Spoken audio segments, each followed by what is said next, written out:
Next breaking కూడా తెలంగాణ నుంచి వస్తోంది. దీనికి రిలేటెడ్ బ్రేకింగే. అంతన్నారు ఇంతన్నారు, అమాత్య పదవి ఇస్తామన్నారు, అవసరం తీరాక ఒగ్గేశారంటున్నారు కాంగ్రెస్ ఎమ్మెల్యే రాజగోపాల్ రెడ్డి. నాకన్నా జూనియర్లకు నిన్నగాక మొన్న పార్టీలోకి వచ్చిన వాళ్ళకు కూడా మంత్రి పదవులు ఇచ్చేశారన్నారు. ఇస్తే మంత్రి పదవి ఇవ్వండి, లేకపోతే లేదు అనేస్తున్నారు కోమటిరెడ్డి రాజగోపాల్ రెడ్డి. కేబినెట్ విస్తరణలో మంత్రి పదవి రాకపోవడంతో రగిలిపోతున్నారు రాజగోపాల్ రెడ్డి. ఎప్పుడు ప్రజల్లోకి వచ్చినా మంత్రి పదవి టాపికే తీసుకొస్తున్నారు. మంగళవారం మునుగోడు పర్యటనలో ప్రజలతో తన గోడు వెళ్లబోసుకున్నారు కోమటిరెడ్డి రాజగోపాల్ రెడ్డి. ఎవరో ఈ మధ్య మాట్లాడుతున్నారు, మీరేదైనా మాట్లాడితే మంత్రి పదవి రాలేదని మాట్లాడుతున్నారు. అరే మంత్రి కావాలంటే ఎల్బీ నగర్ పోర్ట్ చేసుకే మంత్రి ఇస్తామని చెప్పిర్రు. నాకు వద్దని, నాకు మునుగోడు ప్రజలు కావాలని నేను ఇక్కడికి వచ్చిన. నన్ను ఎవరన్నా మీకేం కావాలి, మంత్రి పదవి కావాలన్నా, మునుగోడు ప్రజలు కావాలన్నా, మునుగోడు ప్రజలు అభివృద్ధి కావాలన్నా అంటే నేను మునుగోడు ప్రజలు కావాలి, అభివృద్ధి కావాలంట. అందులో అనుమానం లేదు. రాజకీయ నేతలు 2 టైప్స్ ఉంటారన్నారు కోమటిరెడ్డి రాజగోపాల్ రెడ్డి. కొందరులా తాను పదవుల వెనుక పరిగెత్తే టైప్ కాదన్నారాయన. పదవుల వెనుకాల పాకులాడాల్సిన అవసరం నాకు లేదు. నాలాంటి మనిషికి అదృష్టం ఉంటే, నాలాంటి పదవి వస్తే, ఇంతకంటే పెద్ద పదవి వస్తే అది ప్రజలకే ఉపయోగపడుతుంది, ప్రజలకు లాభం అవుతుంది. కానీ నేను అందరిలాగా పదవులకు పోయి పైరవులు చేసి దోచుకునేటోళ్ళు అయితే కాదు.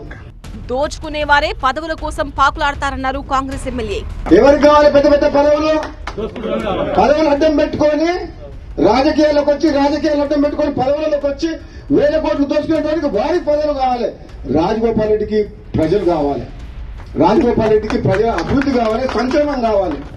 నేను మళ్ళీ చెప్తున్నా, ఈరోజు నేను కావాలనుకుంటే మంత్రి అయ్యేవాడిని, కానీ నా స్వార్థం కోసం అని చెప్పేసి, నేను పదవి కోసం అని చెప్పి నేను పోలే. ఫైనల్ గా మంత్రి పదవి విషయంలో మళ్లీ ఓపెన్ అయిపోయారు రాజగోపాల్ రెడ్డి. కాంగ్రెస్ లో జూనియర్లకు మంత్రి పదవులు దక్కాయన్నారు. ఆఖరికి నిన్నగాక మొన్న పార్టీకి వచ్చిన వారికి కూడా పదవులు దక్కాయన్నారు రాజగోపాల్. అవకాశం వస్తే ఎప్పుడన్నా, నేను కూడా సీనియర్ కాబట్టి, తెలంగాణ ఉద్యమంలో ఉన్నా కాబట్టి, నాకంటే జూనియర్లకు నిన్న మంది వచ్చిన ఇతర పార్టీ వాళ్ళందరికి ఇచ్చారు కాబట్టి, మీరు ఇచ్చిన మాట నిలబెట్టుకుంటే, మీరు ఎంపీ గెలిపియమంటే గెలిపించినాం, పార్టీలకు రమ్మంటే మేము నమ్ముకొని వచ్చినాం. ఇస్తారా ఇయ్యరా అది మీ ఇష్టం.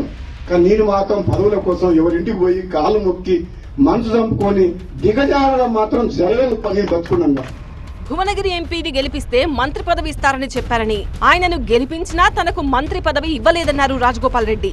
మంత్రి పదవి ఇచ్చేది ఇవ్వనిది కాంగ్రెస్ అధిష్టానం ఇష్టం అన్నారు. తాను స్వార్థం కోసం పదవులు అడగట్లేదన్నారు. మంత్రి పదవి ఇస్తే ప్రజలకు ఎక్కువ సేవ చేస్తా అన్నారు.